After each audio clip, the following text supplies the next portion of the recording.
নমস্কাৰ ছাত্ৰ ছাত্ৰীসকল আজি মই তোমালোকক কেবিনেট সেক্ৰেটাৰিয়েট পঢ়াম কেবিনেট সচিবালয় ইউনিট 6 কেবিনেট সচিবালয় হৈছে তাৰ প্ৰথম আমি পঢ়িব লাগিব দ্য ষ্ট্ৰাকচাৰ আকাৰ উদ্দেশ্য পৰিচয় কেবিনেট সচিবালয়ৰ বিৱৰ্তন সংগঠন কেবিনেট সচিবালয়ৰ কাৰ্যকাল নিযুক্তি আৰু কাৰ্য ভূমিকা ক্ষমতা আৰু কাৰ্য কেবিনেট কমিটি আকাৰ আৰু আমি ৰেফাৰেন্স আৰু কেনেকৈ অধিক সহজভাৱে পঢ়িব পাৰোঁ সেইখিনি পঢ়িম এইখিনি পঢ়াৰ আগত আমি পঢ়িব লাগিব কেবিনেট সেক্ৰেটাৰিয়েট কি কেবিনেট সেক্ৰেটাৰিয়েট বা কেবিনেট সচিবালয় তাৰ উদ্দেশ্য কি After reading this unit, you should be able to highlight the evolution, organization, function of Cabinet Secretariat, explain the rules, power, function, Cabinet Secretary, describe the size, function, rules, and various Cabinet Committee. ইয়াৰ উদ্দেশ্যসমূহ হ'ব কি এই unit পঢ়াৰ পিছত আমি এইবোৰ জানিবলৈ সক্ষম হ'ম যে কেবিনেট সচিবালয়ৰ বিৱৰ্তন কি সংগঠনটো কেনেকৈ গঠন হয় আৰু কাৰ্যকলাপবোৰৰ ওপৰত আলোকপাত কৰিম আমি আৰু কেবিনেট সচিবৰ ভূমিকা ক্ষমতা কাৰ্যকলাপ আমি আলোচনা কৰিম আৰু বিভিন্ন কেবিনেট সমিতিৰ আকাৰ কাৰ্য আৰু তাৰ ভূমিকা আমি আলোচনা কৰিম আজিৰ আমি ক্লাছত যে আৰু তোমালোকৰ ইউনিট 6ত যেটো তোমালোকৰ পৰীক্ষাত আছে cabinet সেক্ৰেটাৰিয়েট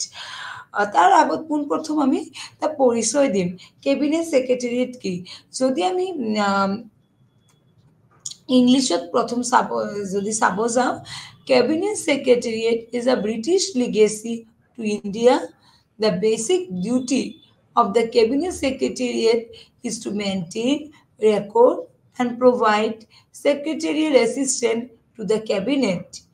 In this unit, we will discuss about evolution, organization, functions of the Cabinet Secretariat. Further, the role of the Cabinet Secretary, Cabinet Committee will also be highlighted. And to begin with this, the evolution of Cabinet Secretariat. Cabinet Secretariat বা Cabinet সচিবালয় ভাৰতৰ বাবে এক ব্ৰিটিছৰ উত্তৰাধিকাৰী তোমালোকে সকলোৱে জানা আমাৰ যিমান আইন আছে যিমান আমাৰ ষ্ট্ৰাকচাৰ আছে গঠন আছে গাঁথনি আছে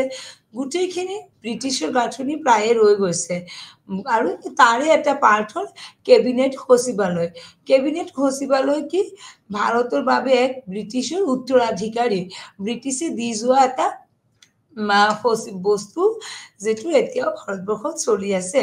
কেবিনেটৰ মৌলিক কৰ্তব্য সচিবালয়ে ৰেকৰ্ড বজাই ৰাখে আৰু কেবিনেটক সচিবীয় সহায় প্ৰদান কৰে কেবিনেটত তোমালোকে জানা আমাৰ কেবিনেট আছে কেবিনেটত কি হয় যিখিনি কাম থাকে মৌলিক কৰ্তব্যবিলাক থাকে সচিবালয়ৰ সেক্ৰেটাৰিয়েটৰ সেইখিনি গুটি ৰেকৰ্ড ৰাখে কেবিনেট সেক্ৰেটাৰিয়েট আৰু কেবিনেটৰ যিবিলাক আমাৰ সচিবীয় সহায় আছে সেইখিনি তেওঁলোকে কৰে এই একগত আমি বিৱৰ্তন সংগঠন আৰু কাৰ্যসমূহৰ বিষয়ে এতিয়া আলোচনা কৰিম লগতে কেবিনেট সচিব কেবিনেটৰ ভূমিকা সমিতিবোৰ আলোকপাত কৰিম আৰু evolution of the Cabinet Secretary. Cabinet Secretariat কেনেকৈ আহিছে In India, before 1935, the Governor General had a private secretary who provided secretariat assistance to him as well as Executive Council. And Lord Wellington, who was the Governor General between 1931 to 1936, used to have his private secretary attend meeting of cabinet and record the proceeding. আমি যদি ইতিহাসটো চাও কেনেকৈ হৈছে cabinet secretary বা cabinet সচিবালয় ভাৰতবৰ্ষত কেনেকৈ আহিছে ভাৰতৰ 1935 চনৰ আগত গভৰ্ণৰ জেনেৰেলৰ এজন ব্যক্তিগত সচিব আছিল তোমালোকে জানা গভৰ্ণৰ জেনেৰেল ব্ৰিটিছৰ সময়ত খুব পাৱাৰফুল আছিল আৰু তেওঁৰ গভৰ্ণৰ জেনেৰেলৰ এজন ব্যক্তিগত ছেক্ৰেটাৰী আছিল হা আৰু তেওঁৰ আৰু লগতে তেওঁৰ কাৰ্যবাহী পৰিষদলৈ সচিবীয় সহায় কৰিছিল কোনে এই ছেক্ৰেটাৰীজন বা সচিবজন লৰ্ড ৱেলিংটন যি গভৰ্ণৰ জেনেৰেল আছিল 1936 মাজত তেওঁৰ ব্যক্তিগত সচিবক তেওঁ কি কৰিছিল কেবিনেটৰ বিভিন্ন বৈঠক কাৰ্যসমূহ কাৰ্যকলাপত লিপিবদ্ধ যাব দিছিল ছাৰ এৰিছ কোটছ স্বাধীনতাৰ পূৰ্বৰ ভাৰতৰ প্ৰথম যোন কেবিনেট সচিব আছিল কিন্তু তেওঁৰ পদবী ভাইচৰয়ৰ কাৰ্যবাহী পৰিষদৰ সচিব আছিল তাৰপিছত কি হ'ল স্বাধীনতাৰ পিছত স্বাধীনতা পূৰ্বলৈ প্ৰথম যোন কেবিনেট ছেক্ৰেটাৰী আছিল তেওঁ আছিল ছাৰ এৰিক কোটছ আৰু তাৰ পিছৰ পৰা যি কেবিনেট ছেক্ৰেটাৰী কেবিনেটৰ যিটো সচিবালয় তাত এতিয়াও আমাৰ ভাৰতবৰ্ষত চলি আছে স্বাধীনতাৰ পিছত আমি সংসদীয় গণতন্ত্ৰ গ্ৰহণ কৰিছোঁ আমি চবে জানো এতিয়া আমি কি গ্ৰহণ কৰিছোঁ ডেমক্ৰেচি সংসদীয় পাৰ্লিয়ামেণ্টাৰী ডেমক্ৰেচি য'ত এটা আছে প্ৰধানমন্ত্ৰীৰ নেতৃত্বত মন্ত্ৰী পৰিষদ প্ৰধানমন্ত্ৰীৰ নেতৃত্বত মন্ত্ৰী পৰিষদ আছে যাক বুলি কেবিনেট প্ৰধানমন্ত্ৰীৰ নেতৃত্বত আৰু মন্ত্ৰীসকল মিলি এটা সমিতি গঠন কৰা হয় তাক বুলি কোৱা হয় কেবিনেট আৰু সচিবীয় সেৱাৰ প্ৰয়োজনীয়তা বিশেষকৈ কেবিনেটৰ বাবে অৱশ্যে কি হয় জ্যেষ্ঠ বিষয়াসকলৰ অভাৱৰ বাবে অনুভৱ কৰা হৈছিল 1947 চনত অস্তিত্ব অহা নতুন কেবিনেট সচিবালয়ৰ সৈতে একত্ৰিত কৰা হৈছিল প্ৰধানমন্ত্ৰীৰ সচিবালয় 1947 যেতিয়া ভাৰত স্বাধীন হৈছে প্ৰধানমন্ত্ৰীৰ সচিবালয় আৰু কেবিনেট সচিবালয় একে কৰা হৈছিল কিন্তু পিছলৈ দুয়ো পৃথক কৰা হ'ল প্ৰধানমন্ত্ৰীৰ সচিবালয় আৰু যেটো কেবিনেটৰ সচিবালয় স্বতন্ত্ৰ সত্তা হিচাপে আৰু কেবিনেট সচিবালয়ৰ দায়িত্বত এজন কেবিনেট সচিব কৰা হৈছিল যিহেতু মন্ত্ৰালয়ৰ বিভিন্ন বিভাগৰ 1948 টা গোট কেবিনেটত যোগ কৰা হৈছিল তাৰমানে আমাৰ যেটো মন্ত্ৰালয় যেটো মিনিষ্ট্ৰি আছে মিনিষ্ট্ৰিত বিভিন্ন বিভাগ ডিপাৰ্টমেন্ট ইনক্লুড কৰা হৈছে ক'ত কেবিনেটত আৰু যাৰ ফলত 1948 টা এনেকুৱা গোট আছে সংস্থা আছে তাকে এড কৰা হৈছে সচিবালয় কেবিনেটত আৰু ভাৰত চৰকাৰৰ কি হৈছিল সংগঠন আৰু পদ্ধতি বিভাগ আৰম্ভ হৈছিল 1954 চনৰ মাৰ্চ মাহত কাম কৰি আছে আৰু অব্যাহত ৰাখিছে আৰু এতিয়ালৈকে এইটো অব্যাহত আছে ইয়াৰ এটা পৃথক শাখা হিচাপে 1964 চনৰ মাৰ্চ মাহত কেবিনেট সচিবালয় গঠন কৰা হৈছে 1960 আগতে কি আছিল দুটা এক আছিল কেবিনেট সচিবালয় আৰু প্ৰধানমন্ত্ৰী যেটো সচিবালয় এতিয়া এটা সেপাৰেট সচিবালয় হৈছে কেতিয়া 1964 চনৰ পৰা 1964 চনত এটা নতুন বিভাগ আৰম্ভ হৈছে এই নতুন বিভাগে ফোন কৰিছিল গৃহ মন্ত্ৰালয়ত প্ৰশাসনীয় সংস্কাৰ বিভাগ স্থাপন কৰা হৈছিল আৰু ONM ডিভিশন নতুন বিভাগলৈ স্থানান্তৰ কৰা হৈছে ইয়াৰ কাৰণ প্ৰথম ARC এটা কেন্দ্ৰীয় কৰ্মচাৰী সংস্থা CPA পৰামৰ্শ আছিল আৰু কেবিনেট সচিবালয় এতিয়া আমি যদি চাব যাও তিনিটা শাখা আছে অৰ্গেনাইজেচন হা কেবিনেট সচিবালয় তিনিটা শাখা আছে অসামৰিক শাখা সামৰিক শাখা বুদ্ধিমত্তা দেউকা অসামৰিক শাখা কেন্দ্ৰীয় কেবিনেট পৰামৰ্শ আৰু সহায় আগবঢ়ায় সামৰিক শাখা প্ৰতিৰক্ষা সমিতি সচিবীয় সহায় আগবঢ়ায় ৰাষ্ট্ৰীয় প্ৰতিৰক্ষা পৰিষদ আৰু অন্যান্য কেবিনেট প্ৰতিৰক্ষা বিষয়ৰ সৈতে মোকাবিলা কৰা সমিতি চোৰাংচোৱা শাখাই বিষয়বোৰৰ সৈতে মোকাবিলা কৰে কেবিনেট যুটীয়া চোৰাংচোৱা সমিতিৰ সৈতে সম্পৰ্কিত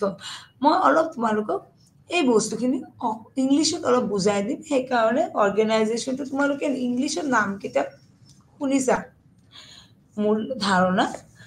কেবিনেট সেক্ৰেটাৰী have 3 wings তিনিটা তাৰে শাখা থাকে এটা হল সিভিল উইংস এটা হল military, number 2 military wings, number 3 intelligence wings. এই তিনিটা শাখাৰ কাৰ্যসমূহ হৈছে বেলেগ বেলেগ, যেটো কেবিনেটক আমাক তিনিটা ভাগত ভাগ কৰিছে। কেবিনেট সেক্ৰেটাৰীটো কেবিনেট সচিবালয় কেইভাগত ভাগ কৰা হৈছে, তিনিটা ভাগত ভাগ কৰা হৈছে। অসামৰিক শাখা, সামৰিক শাখা আৰু বুদ্ধিমত্তা দেউকা। ইংলিছত কোৱা হয় civil wing, military wing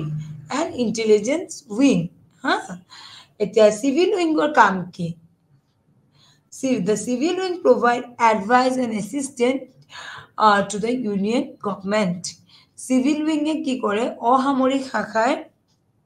advice দিয়ে কাক? চৰকাৰক। এডভাইস এণ্ড এসিস্টেন্ট বিভিন্ন ধৰণৰ সহায় কৰে কেন্দ্ৰীয় চৰকাৰক। The military wing provide secretarial assistance to the defense committee of the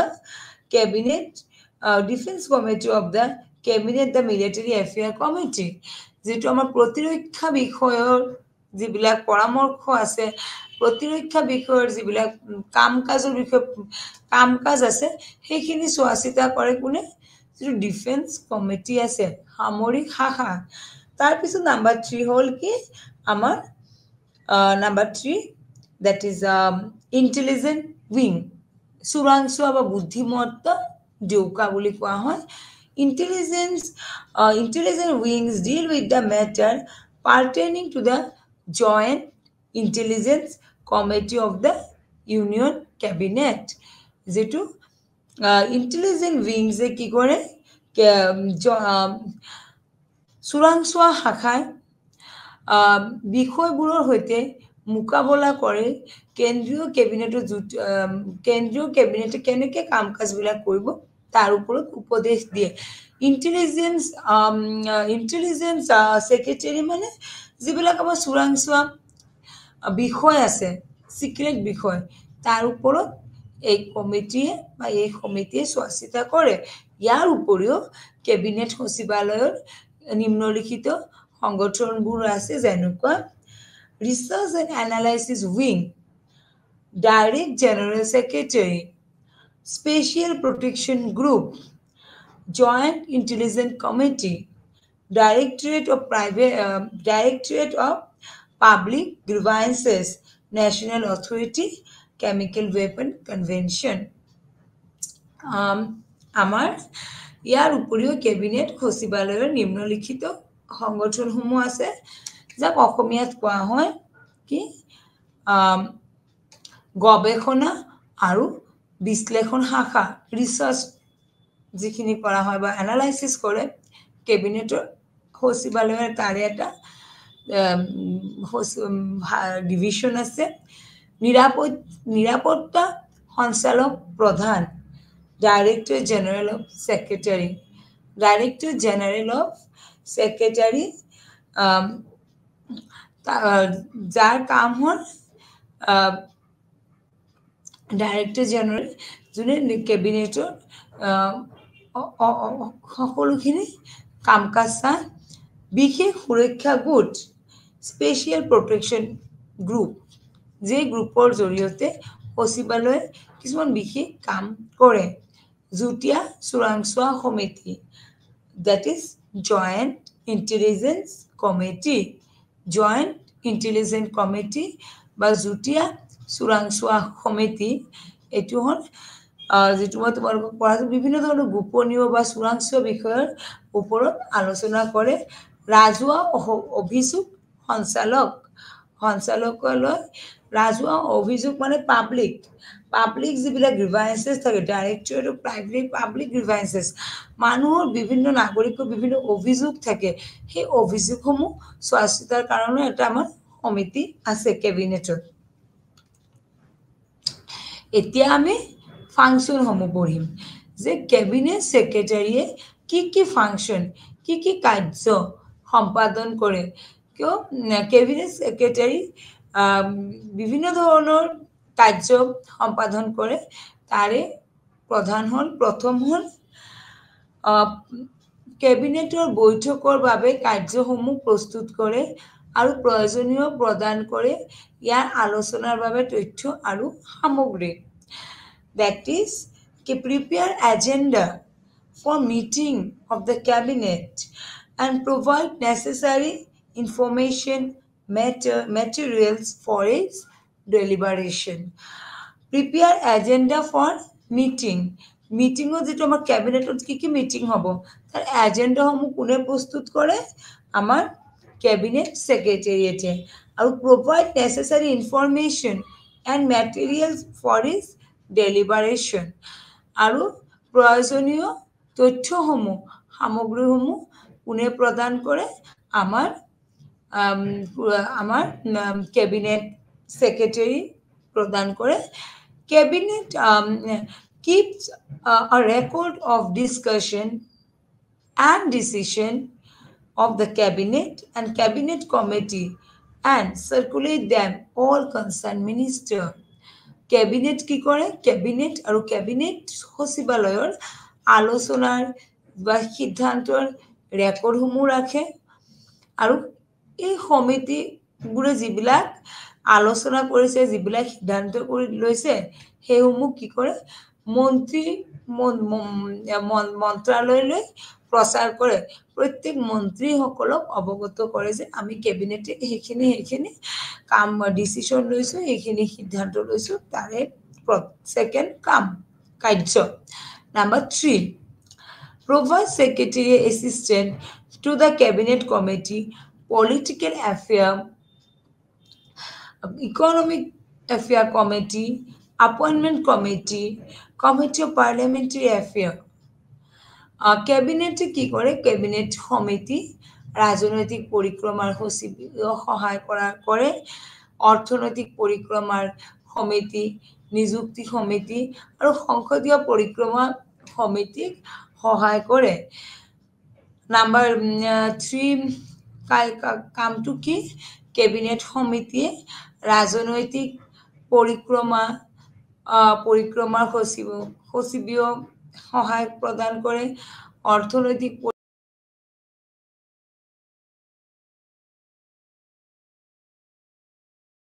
keep the president vice president and all central ministers informed of the activities undertaken by the central government রাষ্ট্রপতি উপরাষ্ট্রপতি আৰু সকলো কেন্দ্ৰীয় মন্ত্ৰালয়ক অৱগত ৰাখে কেন্দ্ৰীয় চৰকাৰে যে ৰাষ্ট্ৰপতি উপৰাষ্ট্ৰপতি বা সকলো যিবিলাক সেন্ট্ৰেল গভৰ্নমেন্ট মিনিষ্টাৰ আছে তেওঁলোকক কি কৰে ক্যাবিনেটে কি কাম কৰিছে কি সিদ্ধান্ত লৈছে হেখিনি অৱগত কৰায় বা জনায় তাৰ উপৰিও আমাৰ কিছুমান আৰু তাৰে ফাংশন আছে যেনেকা prepare and finalize the rules of business of government and allot same ministries department of the union government with the president approval prepare and finalize what the rules of business of the government government কি কাম কৰিব কি agenda বনাব হেখিনি সকলো দায়িত্ব কাৰ থাকে cabinet secretary থাকে হ্যাঁ আৰু ইউনিয়ন গভৰ্নমেন্টে কি কাম কৰিব কেন্দ্ৰীয় চৰকাৰে হেখিনি প্ৰেসিডেন্টৰ পৰা এপ্ৰুভেল লোৱাটো কাৰ দায়িত্ব cabinet secretariat function as the chief coordinator agency in the central government এটা chief coordinator agency হিসাবে কেন্দ্ৰীয় চৰকাৰৰ এটা কেন্দ্ৰীয় চৰকাৰৰ প্ৰধান এটা সংস্থা হিসাবে কাম কৰে গুনে cabinet secretariat and in this respect it settle dispute between minister যদি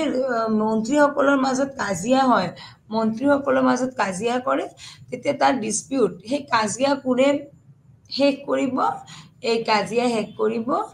এই cabinet secretariat watches the implementation of cabinet decision by concerned ministers and department executive agency cabinet কি ডিসিশন লৈছে হেখিনি চাই আৰু ডিপাৰ্টমেণ্টসমূহ বা এক্সিকিউটিভ এজেঞ্চিসমূহ কি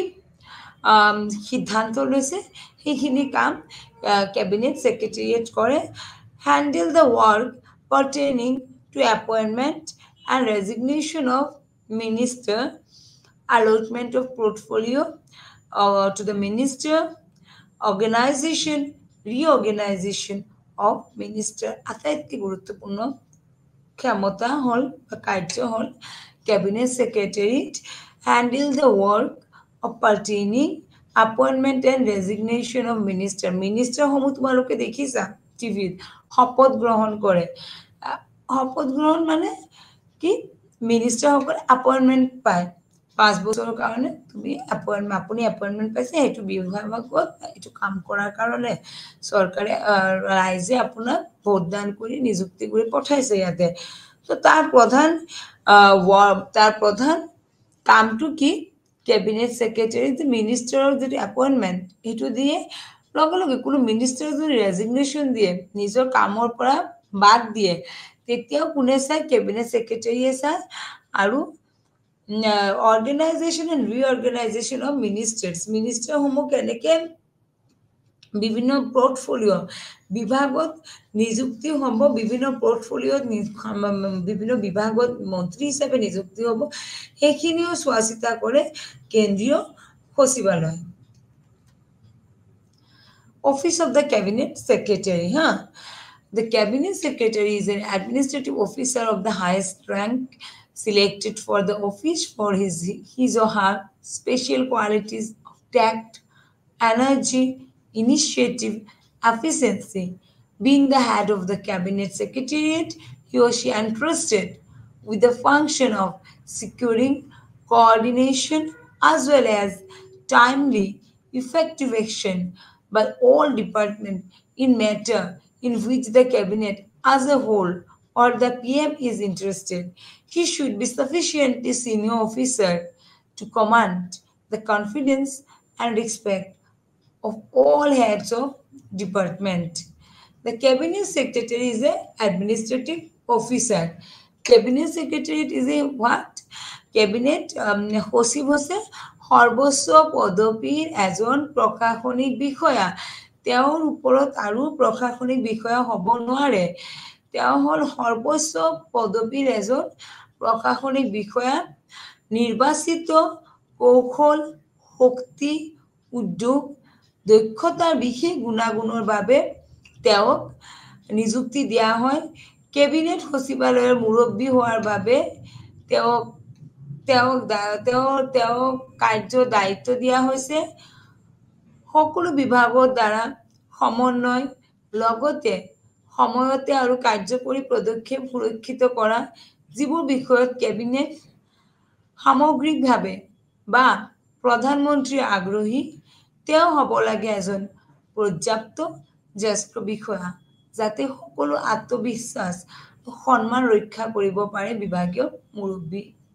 সকল কেবিনেট ছেক্ৰেটাৰী যোন চিফ কেবিনেট ছেক্ৰেটাৰী হয় তেওঁ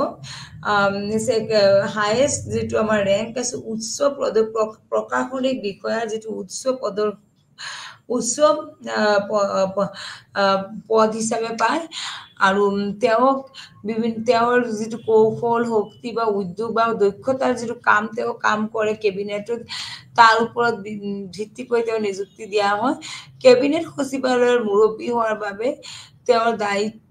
তেওঁৰ কিছুমান দায়িত্ব থাকে আৰু সকলো বিভাগৰ দ্বাৰা তেওঁ কি কৰা সমন্বয় আৰু লগতে সময়মতে কাৰ্যকৰী পদক্ষেপ সুৰক্ষিত কৰাৰ কাৰণে তেওঁলোকক দিয়া হয়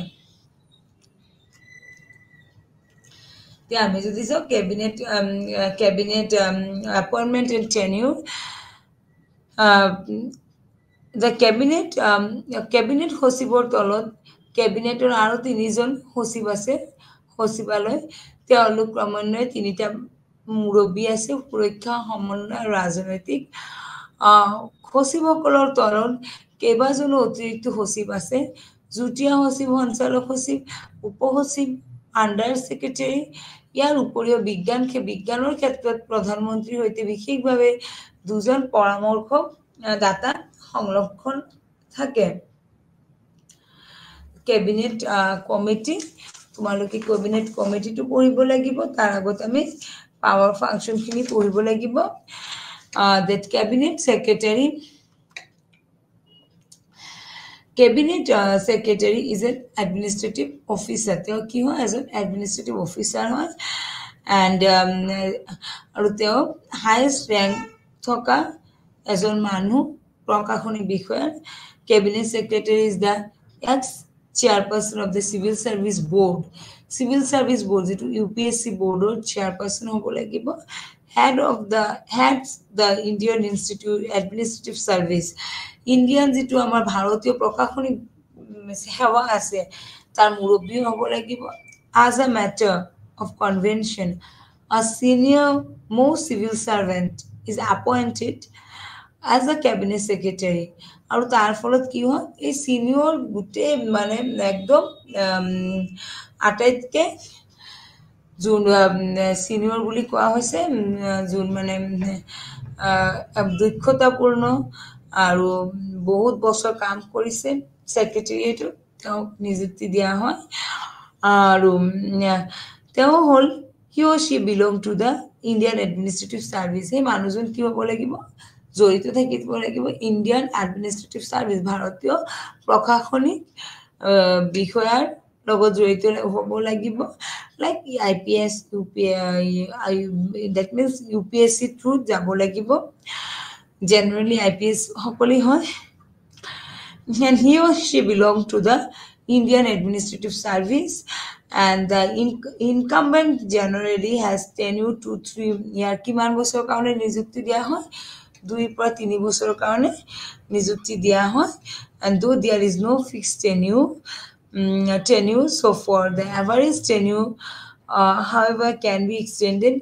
the cabinet secretary is directly responsible to the prime minister and report to the prime minister all matter cabinet secretary যোন হয় যে সঞ্চালক হয় সচিবালয়ৰ সঞ্চালক তেওঁ ডাইৰেক্ট প্ৰাইম মিনিষ্টাৰৰ লগত কন্টেক্ট থাকে আৰু প্ৰাইম মিনিষ্টাৰক সকলো প্ৰধানমন্ত্ৰীক সকলো তথ্য তেওঁ প্ৰদান কৰে all report কি discussion কি action plan লোৱা হৈছে গুটেইখিনি তো ডাইৰেক্ট প্ৰধানমন্ত্ৰীৰ লগত যোগাযোগ কৰি কথাবাৰ্তা কয় and below the cabinet secretary there are 3 other secretariat in the cabinet secretary তলত আৰু 3 জন secretary থাকে কিউ cabinet secretary অকল হলে নহব কেতিয়াবা cabinet secretary যদি না থাকে বা কামখিনি secretary cabinet secretary বহুত বেছি থাকে তাতে আৰু কিছুমান মানুহক দায়িত্ব দিব লাগিব যদি এজন না থাকে আৰু এজনৰ অনুপস্থিতিত সেইজন মানুহে ব্যক্তিয়ে এই কামখিনি কৰিব পাৰে they have 3 wings respectively security coordination and political security coordination and political and below the secretariat there are a number of additional secretariat joint secretariat direct secretariat under secretariat beside there are 2 advisors attached exclusively to the PM in area of science and technology ইয়াৰ যেটো মানে সচিবালয়ৰ মুখ্য সচিবৰ উপৰিও জুটিয়া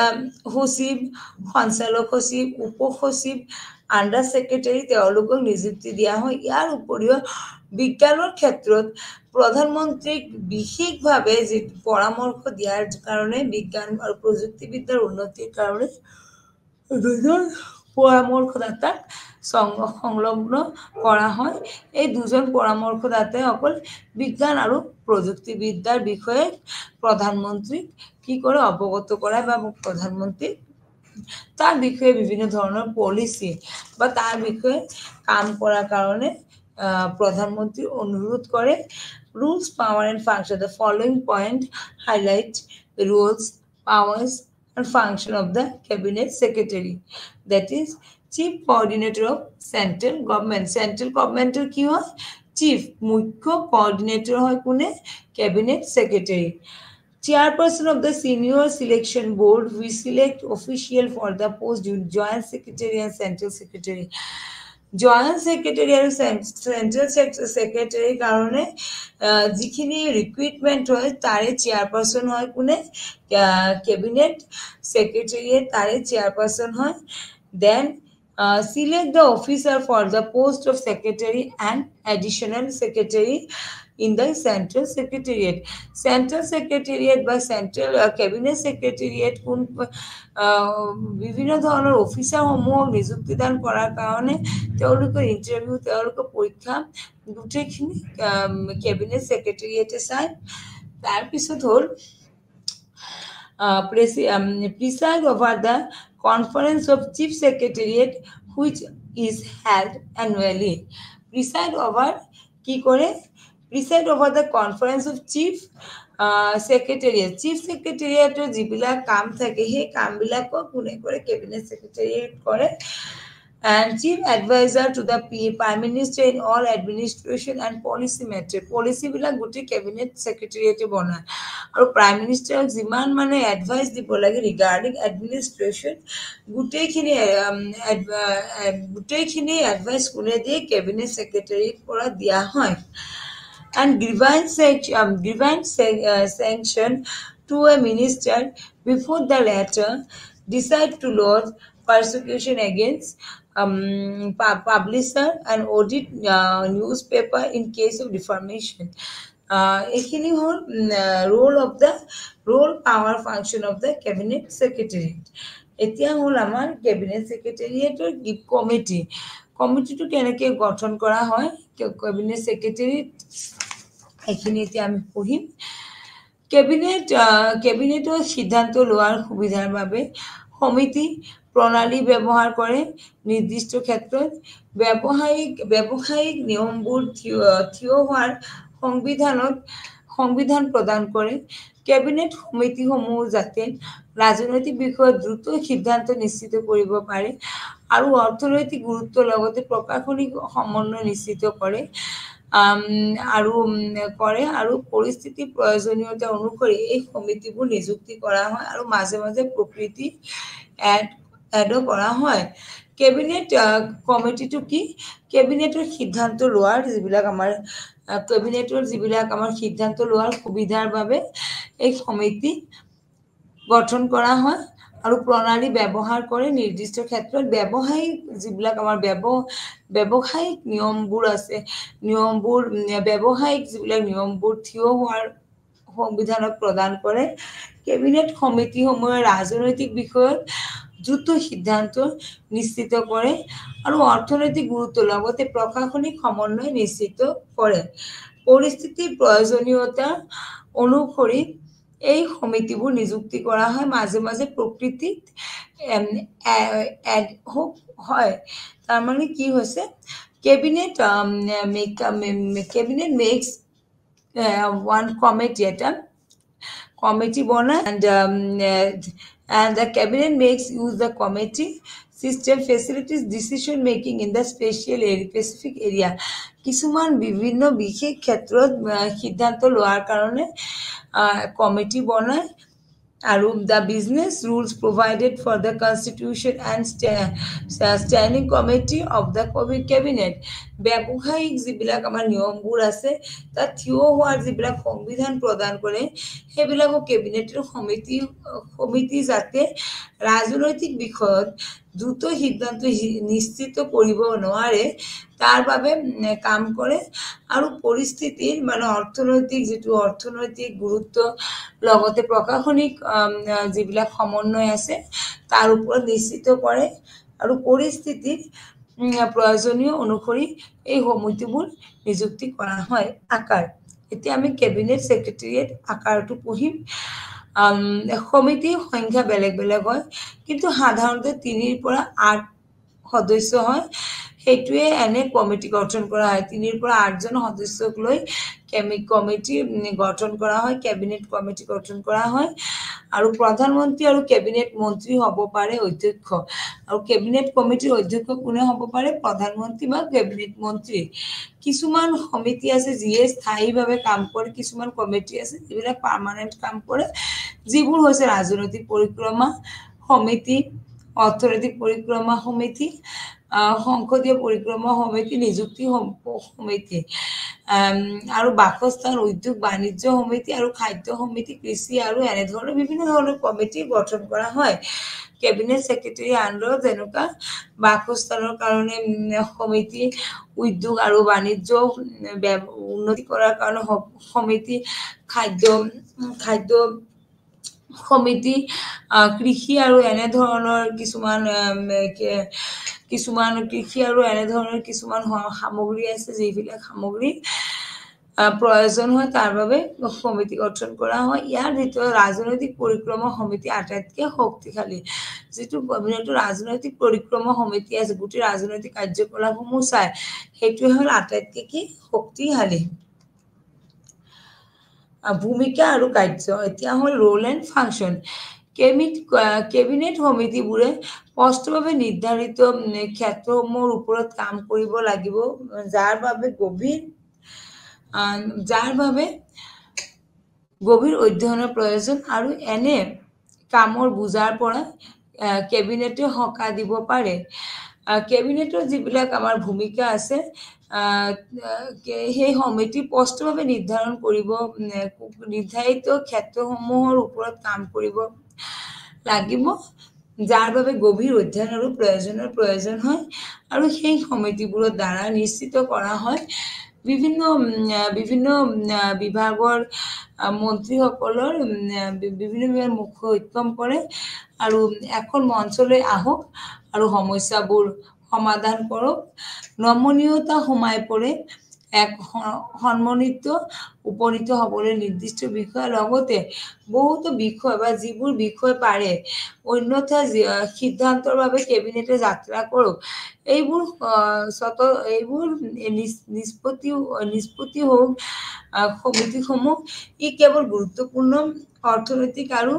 ইয়াৰ ওপৰত এক সমন্বিত পদক্ষেপ নিশ্চিত নকৰে। কেবিনেটৰ অধিক সঘনাই কেবিনেট সমিতি সিদ্ধান্ত গ্ৰহণ কৰে। কিছুমান কেবিনেট সমিতিয়ে প্ৰায়ে ব্যৱহাৰ কৰা স্বত্বেও চৰকাৰী প্ৰকৃত কৰ্তৃত্বহীন সমিতিসমূহ ধাৰাবাহিক কাৰ্যকৰী হোৱা নাই, আৰু প্ৰথমে তেওঁলোকে চৰকাৰী কাৰ্যকলাপৰ সকলো গুৰুত্বপূৰ্ণ ক্ষেত্ৰ সামৰি লয়, দ্বিতীয়তে তেওঁলোকে কৰিব পাৰে, এটা কেৱল তেতিয়াই ল'ব পাৰে। তো ভূমিকা যদি চাওঁ আমি, কেবিনেট সমিতিয়ে এইখিনি ভূমিকা গ্ৰহণ কৰে। আৰু কংগ্ৰেছৰ যিটো শাসনকালত কেবিনেট সচিবালয় উচ্চতা আৰু প্ৰভাৱ যথেষ্ট বৃদ্ধি পাইছিল, আৰু ই এক ছুপাৰ কেবিনেট হৈ পৰিছিল, আৰু চৰকাৰী বিভাগ বা সংস্থাৰ দ্বাৰা শীৰ্ষ পৰ্যায়ৰ নীতি বা সিদ্ধান্তবোৰ কাৰ্যকৰী কৰিব পাৰিছিল, আৰু চৰকাৰী বিভাগ বা সংস্থাৰ দ্বাৰা শীৰ্ষ পৰ্যায়ৰ নীতি বা সিদ্ধান্তবোৰ তেওঁলোকে গ্ৰহণ কৰিছিল। আৰু বেছিভাগ বিষয়ত ভাৰতৰ ৰাজ্যিক মন্ত্ৰী আৰু সচিবৰ মৰ্যাদা উপভোগ কৰিছিল। শেহতীয়া দশকবোৰত ভাৰতত কেবিনেট সচিবালয়ৰ উত্থান, বিশেষকৈ ৮০ দশকৰ শেষত সমন্বয় প্ৰয়োগ কৰাৰ নামত লাইন মন্ত্ৰালয়ৰ ওপৰত এক সামগ্ৰিক পৰ্যবেক্ষণা সংস্থা হিচাপে কাম কৰিছে। তথাপি এই সন্দৰ্ভত কৰ্মচাৰী সংস্থাবোৰে মন্ত্ৰী আৰু সচিবালয়কে বহ কৰাৰ যাৰ ফলত তেওঁলোকে ক্ষমতা আৰু স্থিতি হ্ৰাস হ'ব পাৰে। কেবিনেট সচিবালয়ে নিজকে সচিবীয় সহায়কৰ ভূমিকাত ৰাখিব লাগে, আৰু নিজকে কি কৰিব লাগে, সচিবীয় সহায় হিচাপে ৰাখিব লাগে। আৰু কংগ্ৰেছৰ সময়ত কেবিনেট সচিবালয়ে খুব গুৰুত্বপূৰ্ণ ভূমিকা পাইছিল, আৰু চৰকাৰীও যিবিলাক বিভাগ আছে, সংস্থা আছে, তাৰ ওপৰত কাৰ্যকাৰী কৰিছিল। আৰু বেছিভাগ বিষয়তে ৰাজ্যিক মন্ত্ৰী বা সচিবৰ মৰ্যাদা উপভোগ কৰিছিল। আৰু যিটো মন্ত্ৰী আছে, কেবিনেট মন্ত্ৰী মানে ভাৰতবৰ্ষত এনেকুৱা আছে যে মন্ত্ৰী হ'ল কেবিনেট মন্ত্ৰী মানে ডাঙৰ মন্ত্ৰী। এতিয়া কি হ'ল, কেবিনেট মন্ত্ৰীৰ যিটো পাৱাৰ সেইটো কমি গ'ল। বিশেষকৈ ৮০ দশকৰ শেষত সমন্বয় প্ৰয়োগ কৰাৰ নামত লাইন মন্ত্ৰালয়ৰ ওপৰত কি কৰা আছে, প্ৰধানমন্ত্ৰীৰ ওপৰত এটা এটা সামগ্ৰী পৰ্যবেক্ষণৰ সংস্থা হিচাপে ৰাখা হৈছে। তথাপি এই সন্দৰ্ভত কৰ্মচাৰী আৰু সংস্থাবোৰে মন্ত্ৰী আৰু সচিবালয়ে কাম কৰে। এতিয়া যদি আমি সামৰণি দিব যাওঁ, কেবিনেট সচিবালয় বা কেবিনেট ইয়াৰ সচিবীয় সহায় প্ৰদান কৰিব পাৰে বিভিন্ন সমিতিয়ে কেবিনেটে কি কৰে, কেবিনেট আৰু তেওঁলোকৰ যিটো সচিবীয় সহায় আছে, তেওঁলোকে বিভিন্ন কমিটিক চৰকাৰীয়ে বিভিন্ন কমিটিক সহায় কৰিব পাৰে। কেবিনেট সচিব হৈছে এক প্ৰশাসনিক মুৰব্বী। কেবিনেট সচিব কি এটা হ'ল প্ৰশাসনিক মুৰব্বী। পৰিপন্থী পদটো গুৰুত্বপূৰ্ণ হোৱাৰ বাবে সাধাৰণতে এজন জ্যেষ্ঠতম অসামৰিক কৰ্মচাৰীক আৱৰ্তন কৰা হয় আৰু তেওঁ তাইৰ সাংবিধানিক উল্লেখ কৰা অসামৰিক সেৱাৰ মুৰব্বী হয়। আৰু কেবিনেট সচিবালয় কেবিনেট সচিবীয় সহায় প্ৰদান কৰে বিভিন্ন সমিতি, আৰু কেবিনেট সচিব হৈছে এটা প্ৰশাসনীয় মুৰব্বী। আৰু পৌৰপন্থী পদটো গুৰুত্বপূৰ্ণ হোৱাৰ বাবে সাধাৰণতে এজন জ্যেষ্ঠতম অসামৰিক কৰ্মচাৰীয়ে কামখিনি চলায় আৰু তাই সংবিধানৰ উল্লেখ কৰা সকলো অসামৰিক সেৱাৰ মুৰব্বী হয় তেওঁ। আমি যদি এতিয়া পঢ়ো ৰেফাৰেন্স হিচাপে কি পঢ়িব লাগিব, অৱস্থি 1980 যিটো কিতাপ আছে, এইবিলাক কিতাপ তোমালোকে পঢ়িব লাগে। টাটা MC গিল, তাৰপিছত তোমালোকে Chandra Ashok, Indian administration, George Allen Unwin, London, এইখিনি পঢ়িব লাগিব। এইখিনি হ'ল ৰেফাৰেন্স। এতিয়া আমি কি কৰিম, আকৌ আমি কনক্লুশ্যনত যদি যাওঁ, কনক্লুশ্যনত আমি পঢ়িম যে কেবিনেট ছেক্ৰেটাৰীটো কেনেকৈ আহিছে। তাৰপিছত আমি পঢ়িম, আকৌ মই অলপ ৰিভিশ্যন দিম তোমালোকক কেবিনেট ছেক্ৰেটাৰীৰ লগত জড়িত বিভিন্ন ধৰণৰ কুৱেশ্যন আনচাৰৰ ওপৰত। এতিয়া মই প্ৰথমৰ পৰা আৰু অলপ বুজাই দিম চমুকে যে কেবিনেট ছেক্ৰেটাৰীটো কি। কেবিনেট ছেক্ৰেটাৰী হৈছে এটা ছেক্ৰেটাৰী বা ভাৰতবৰ্ষ যিহেতু এটা গণতান্ত্ৰিক ৰাষ্ট্ৰ, সকলো কাম কাজ কাৰ ওপৰত দিয়া হৈছে, চৰকাৰৰ ওপৰত দিয়া হৈছে। চৰকাৰক আমি নিজেই নিৰ্বাচন কৰি পঠাওঁ, যাৰ কাৰণে কি হয়, চৰকাৰে যেহেতু আমি নিজে নিৰ্বাচন কৰি পঠাওঁ, তেওঁলোকৰ কাম বহুত থাকে। আৰু তাৰে মাজত হ'ল যিটো আমাৰ সচিবালয় হ'ল যিটো ছেক্ৰেটাৰিয়েটৰ পৰা গোটেইখিনি কাম হৈয়ে আমাৰ কি হয় আহে। আৰু এজন মিনিষ্টাৰ বা এজন মন্ত্ৰীত্ব ইমানো কাম কৰা সম্ভৱ নহয় যে তেওঁ এডমিনিষ্ট্ৰেশ্যনৰ বস্তুখিনি পুৰা ভালদৰে চোৱা চিতা কৰিব, লগতে ৰাইজৰ লগতে ইণ্টাৰেক্ট কৰিব, বা মন্ত্ৰী এজনৰ বহুত বিভিন্ন ধৰণৰ কাম কাজ থাকে। আৰু ৰাইজক যাতে সকলো ধৰণৰ সা সুবিধা দিব পাৰে, তাৰ বাবে ভাৰত চৰকাৰ নহয়, ব্ৰিটিছ চৰকাৰৰ সময়তে কি কৰা হৈছে, কেবিনেট ছেক্ৰেটাৰী মানে কেবিনেট যিটো সচিবালয় তাৰ গঠন কৰা হৈছে। আৰু কেবিনেট সচিবালয় হ'ল যে এজন সচিবক নিযুক্তি দিয়া হয়, আৰু তেওঁ UPSC পৰা আহিব লাগিব, আৰু তেওঁ বিভিন্ন ধৰণৰ কামত মানে এণ্টাৰেষ্ট কৰা হৈছে, আৰু এই কামবিলাক তেওঁ কৰিব লাগে। আৰু কেবিনেট সচিবালয় ভাৰতৰ এক ব্ৰিটিছ, যিটো মই কৈছোঁ উত্তৰাধিকাৰী, ব্ৰিটিছৰ দিয়া এটা কাম। কেবিনেটৰ মৌলিক কৰ্তব্য সচিবালয়ে ৰেকৰ্ড বজাই ৰাখে আৰু একমত আমি এইবিলাকৰ সংগঠন কাৰ্যসমূহৰ বিষয়ে আলোচনা কৰে। লগতে কেবিনেটৰ যিবিলাক সচিব আৰু কেবিনেটৰ ভূমিকা আছে, কেবিনেটৰ সচিবসকলক বিভিন্নভাৱে ভাগ কৰা হৈছে, কিয় ভাৰতবৰ্ষত প্ৰত্যেকটো ডিপাৰ্টমেণ্টত বেলেগ বেলেগ কাম, আৰু প্ৰত্যেকটো ডিপাৰ্টমেণ্টত বেলেগ বেলেগ কাম হোৱাৰ বাবে তাতে কি কৰা হয়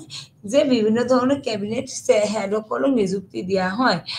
And in India 1935 the Governor General যিটো আছে আমাৰ গভৰ্ণৰ জেনেৰেলে এই প্ৰথম কেবিনেট ছেক্ৰেটাৰীটো ভাৰতবৰ্ষত প্ৰচলন কৰিছিল। And Lord Wellington, who was the Governor General between 1931 to 1936, used to have his private secretary. Lord governor কি কৰিছিল, লৰ্ড হাণ্টিং তেওঁলোকৰ যিটো প্ৰাইভেট ছেক্ৰেটাৰী আছিল, তেওঁলোকক কেবিনেটত পঠাইছিল বিভিন্ন ধৰণৰ কাম কাজ চোৱা কৰাৰ বাবে। তাৰপিছত 1935 চনৰ আগত গভৰ্ণৰ জেনেৰেল এজন ব্যক্তিগত কি আছিল, সচিব আছিল।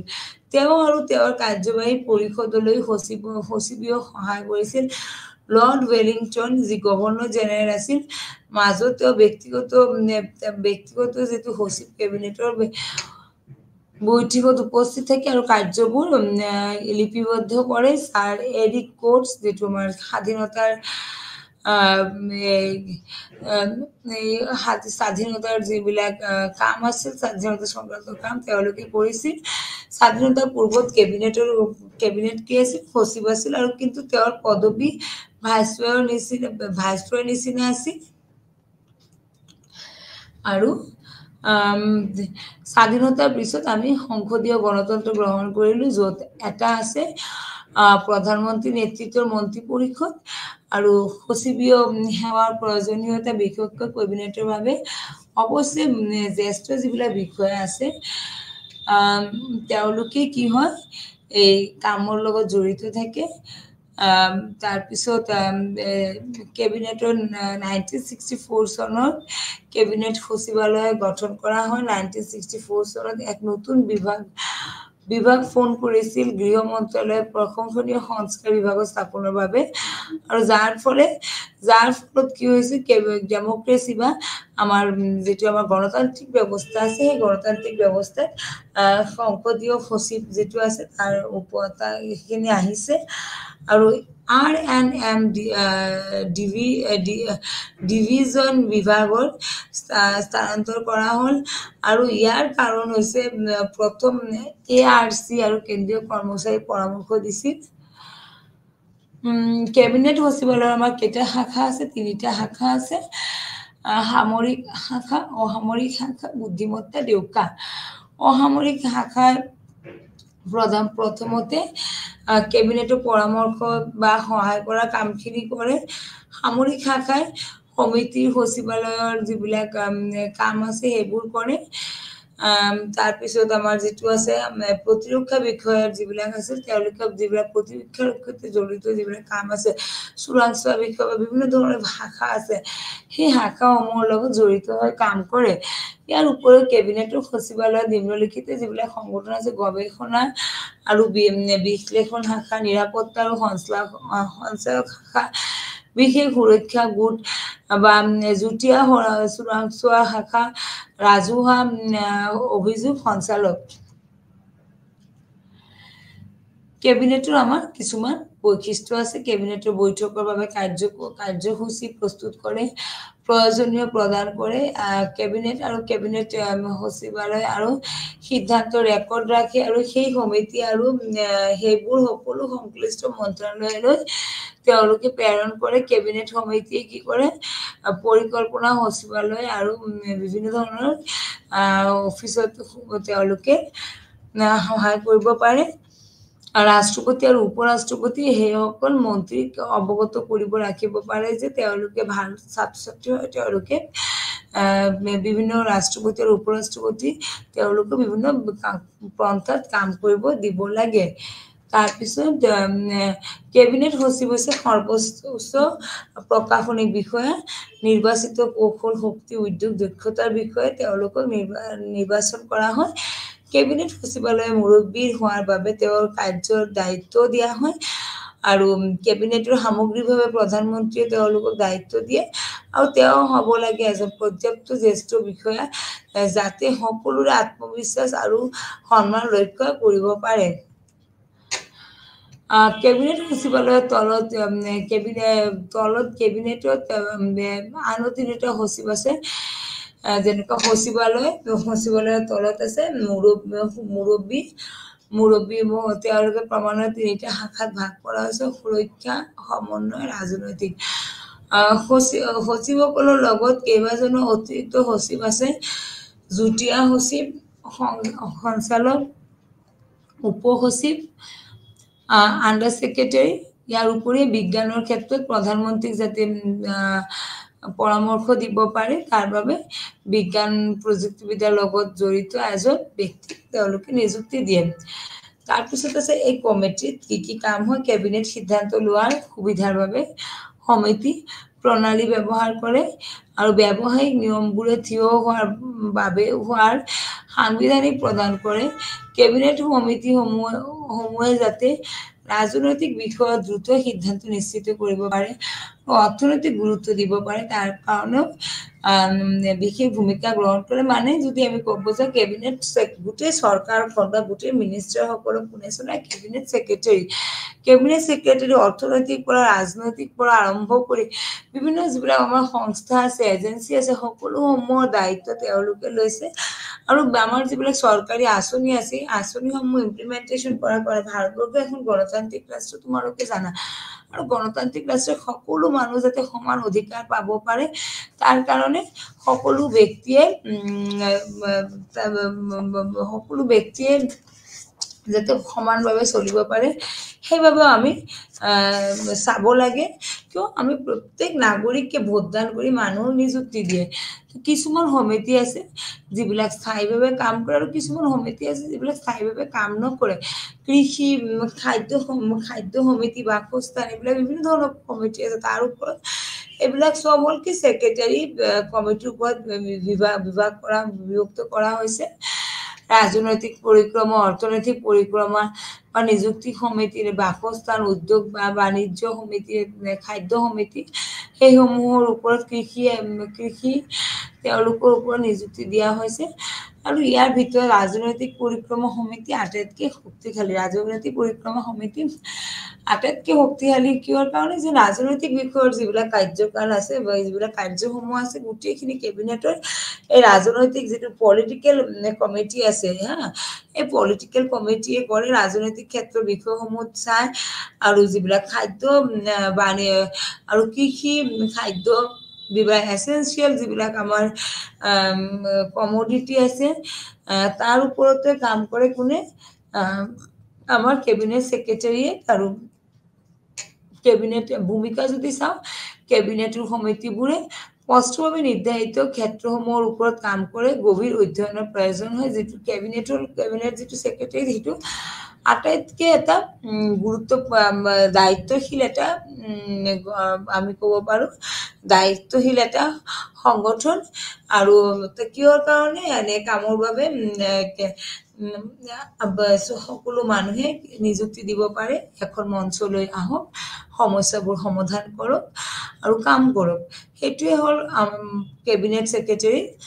প্ৰধান উদ্দেশ্য, যে প্ৰত্যেক ছেক্ৰেটাৰীৰ অধীনত সকলো আহক, আহি কাম কৰক। আৰু যিবিলাক আমাৰ সমস্যা আছে, এডমিনিষ্ট্ৰেশ্যনৰ প্ৰধান কাৰ্য কি? এডমিনিষ্ট্ৰেশ্যনৰ প্ৰধান কাৰ্য হ'ল জনসাধাৰণৰ যিবিলাক অসুবিধা আছে, এইসমূহ দূৰ কৰা।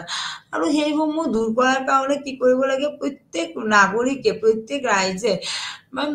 আহি সহযোগ কৰিব লাগিব। লগতে যিবিলাক আমাৰ কমিটি আছে, বিষয়ববীয়া আছে, তেওঁলোকে কি কৰিব লাগিব? কাম কৰিব লাগিব। এই কেৱল গুৰুত্বপূৰ্ণ অৰ্থনৈতিক বা ইয়াৰ ওপৰত এক সম্মিলিত পদক্ষেপ নিশ্চিত নকৰে। কেবিনেটৰ যিবিলাক আছে প্ৰকৃত সমিতিবোৰ ধাৰাবাহিকভাৱে ধাৰাবাহিকভাৱে কাৰ্য হয়। আৰু প্ৰথমে তেওঁলোকে চৰকাৰী কাৰ্যকলাপ সকলো বন্ধুত্বপূৰ্ণ ক্ষেত্ৰত সামৰি লয়। দ্বিতীয়তে তেওঁলোকে কি কৰিব পাৰিব? এটা বিষয় কেৱল তেতিয়াই লয় যেতিয়া হয়। তাৰপিছত আৰু কংগ্ৰেছৰ শাসনকালত কেবিনেট সচিবালয় উচ্চতা প্ৰভাৱ যথেষ্ট বৃদ্ধি পাইছিল, আৰু ই ছুপাৰ কেবিনেট হৈ পৰিছিল। মানে কংগ্ৰেছৰ শাসনকালত কি কৰা হৈছিল? কেবিনেটক গুৰুত্বপূৰ্ণ ভূমিকা দিয়া হৈছিল। আৰু কেবিনেটক গুৰুত্বপূৰ্ণ ভূমিকা সেইকাৰণে দিয়া হৈছিল যে কেবিনেটে কাম কৰক। ই এক ছুপাৰ কেবিনেট হৈ পৰিছিল। আৰু চৰকাৰী বিভাগ আৰু সংস্থাৰ দ্বাৰা শীৰ্ষ পৰ্যায়ৰ নীতি বা সিদ্ধান্তবোৰ কাৰ্যকৰী কৰাৰ প্ৰকৃত কৰ্তৃত্ব উপভোগ কৰিছিল তেতিয়া। আৰু শেহতীয়া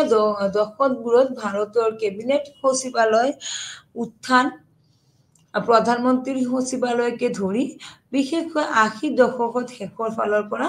যিটো আমাৰ প্ৰধানমন্ত্ৰীৰ স্থিতিৰ নীতি আছে বা সিদ্ধান্তমূলক কৰ্তৃত্ব আছে, সেইখিনি চলিছে কাম কৰে। তথাপি এই সন্দৰ্ভত কৰ্মচাৰী আৰু সংস্থাবোৰে মন্ত্ৰী আৰু সচিবালয়সকলৰ বস কৰাৰ বাবে অত্যধিক ক্ষমতা গ্ৰহণ নকৰাটো নিশ্চিত কৰিবলৈ সাৱধান অৱলম্বন কৰে, যে চৰকাৰ বা কৰ্মচাৰীসকলে যাতে অতিৰিক্ত কামসমূহ নকৰে প্ৰয়োজন, যাৰ ফলত তেওঁলোকৰ ক্ষমতা আৰু স্থিতি হ্ৰাস হ'ব পাৰে। কেবিনেট সচিবালয়ে নিজকে সচিবীয় সহায়কৰ ভূমিকাত ৰাখিব লাগে কেবিনেট সচিবালয় যিবিলাক কেবিনেট সচিবালয়ে নিজকে কি হিচাপে ৰাখিব লাগে যে সচিবীয় সহায়ক মানে হেল্প অফ দ্য সেক্ৰেটাৰিয়েট হিচাপে ৰাখিব লাগে আৰু কনক্লুশন যদি আমি চাওঁ যদি সামৰণি দিব যাওঁ কেবিনেট সচিবালয়ে কেবিনেট আৰু ইয়াৰ সচিবীয় সহায় প্ৰদান কৰিব বিভিন্ন সমিতি কেবিনেট সচিব হৈছে এইটো প্ৰশাসনিক মুৰব্বী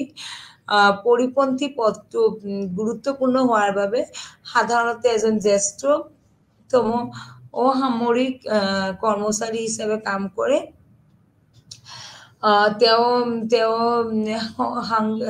সাংবিধানিক উল্লেখ কৰা সকলো অসামৰিক সেৱাৰ মুৰব্বী তাৰপিছত আমি যদি চাওঁ ৰেফাৰেন্স এণ্ড আদাৰ কি আমি কিতাপ পঢ়িম এইখিনি কিতাপ পঢ়িব পাৰা তোমালোকে কেবিনেট সেক্ৰেটাৰি আৰু বিতংভাৱে জনাৰ কাৰণে Awasthi 1980 central administration Tata MCQ new Delhi এখন তোমালোকে পঢ়িব পাৰা সেন্ট্ৰাল এডমিনিস্ট্ৰেশন অৱস্থি যেটো এমসি গিল পাবলিকেশনৰ পৰা আছে তাৰপিছত Chandra Ashok 1967 Indian administration George Allen Unwin limited London Indian administration in 2013 Dr. B.R. Ambedkar Open University Hyderabad Indian administration BPAE যেটো আমাৰ ignore syllabus school of social science ignore তাতো তোমালোকে চাব পাৰা Indian administration and Jane H.M. the Union Executive Chaitanya Publishing House Khera SS 1975 the Central Executive Oriental Longman Lakshmikant M Public Administration 2013 Maheshwari SR 2001 Indian Administration and Sharma Allen the Indian Prime Minister Macmillan তো সেইখিনি তোমালোকে reference লৈ পঢ়িব পাৰা তো এতিয়া আমি এইখিনি তুমি ক'ব পাৰো যে এডমিনিষ্ট্ৰেশ্যন কি কেবিনেট সেক্ৰেটাৰিয়েট কি কেবিনেট সেক্ৰেটাৰিয়েট হল এটা এডমিনিষ্ট্ৰেশ্যনৰ এটা বিশেষ অংশ যি মন্ত্ৰীসকলক বা আমাৰ যেটো কেবিনেট চলাই আৰু মন্ত্ৰীসকলক বিভিন্ন কামকাজৰ কাৰণে দায়বদ্ধ কৰে আৰু এই সংস্থাই খাদ্য বাণিজ্য বাসস্থান সেইসমূহৰ প্ৰতি লক্ষ্য ৰাখি কাম কৰে আৰু এজন গণতান্ত্ৰিক ৰাষ্ট্ৰ হিসাবে প্ৰত্যেক নাগৰিকে যাতে সমান অধিকাৰ পায় প্ৰত্যেক নাগৰিকে যাতে সমানভাবে জীয়াই থকাৰ যেটো পৰিক্ৰমা সেইখিনি পায় এডমিনিষ্ট্ৰেশ্যনৰ প্ৰধান উদ্দেশ্যই হল জনসাধাৰণক সেৱা কৰা কিহৰ কাৰণে ভাৰতবৰ্ষ এখন গণতান্ত্ৰিক ৰাষ্ট্ৰ India is a democratic country democracy with the people select the government আমি সৰকাৰক সিলেক্ট কৰো আৰু সৰকাৰে কি কৰে আমাক সেৱা প্ৰদান কৰে যাৰ ফলত আমি সৰকাৰ আমাৰ তাতে দায়বদ্ধ যে প্ৰত্যেক নাগৰিকক সমান সুবিধা দিব লাগিব প্ৰত্যেক নাগৰিকে যাতে এডমিনিষ্ট্ৰেশন যেটো প্ৰশাসনিক ক্ষেত্ৰ আছে তাৰ পৰা সহায় সহযোগিতা পায় আৰু কেবিনেট সচিবালয় কেবিনেট আৰু ইয়াৰ সচিবীয় সহায় প্ৰদান কৰে কেবিনেট সচিব হৈছে তাৰ প্ৰশাসনিক মুৰব্বী হেড অফ দ্য এডমিনিষ্ট্ৰেশ্যন আৰু পৰিপন্থী পদটো গুৰুত্বপূৰ্ণ হোৱাৰ বাবে সাধাৰণ এজন জ্যেষ্ঠতম অসামৰিক কৰ্মচাৰীক তাৰ গুৰুত্ব দিয়া হয় আটাইতকৈ সিনিয়ৰ যেজন অসামৰিক ব্যক্তি আছে অসামৰিক কৰ্মচাৰী আছে তেওঁ সেক্ৰেটাৰি হিসাবে সিলেক্ট কৰা হয় আৰু তেওঁ সাংবিধানিক উল্লেখ কৰা হিসাবে অসামৰিক সেৱাৰ ভাৰতীয় অসামৰিক সেৱাৰ মুৰব্বী হয় আৰু তেওঁ সেইখিনি গুৰুত্ব দিয়া হয় আৰু কেবিনেট সেক্ৰেটাৰিয়েটৰ যদি আমি চাওঁ তেতিয়া কেবিনেট সেক্ৰেটাৰি তেওঁৰ ক্ষমতা আৰু যিখিনি স্থিতি আছে সেইখিনি বৰ্তমান সময়ত বহুত হ্ৰাস পাইছে কেবিনেট সচিবালয় নিজকে সচিবীয় সহায়কৰ ভূমিকাত ৰাখিব লাগে আৰু কংগ্ৰেছৰ যিটো শাসন কালত কেবিনেট সচিবালয়ৰ উচ্চতা আৰু প্ৰভাৱ যথেষ্ট বৃদ্ধি পাইছে বৰ্তমান সময়ত বহুতখিনি হ্ৰাস হৈছে তেতিয়া সময়ত ছুপাৰ কেবিনেট বুলি হৈ পৰিছিল কিন্তু চৰকাৰী বিভাগ বা সংস্থাৰ দ্বাৰা শীৰ্ষ যিবিলাক পৰ্যায়ৰ নীতি আছে বা সিদ্ধান্ত আছে সেই সিদ্ধান্তসমূহ কেবিনেটে উপভোগ কৰে আৰু বেছিভাগ যিবিলাক বিষয়া আছে ভাৰতৰ ৰাজ্যিক পৰ্যায়ৰ হয় নমস্কাৰ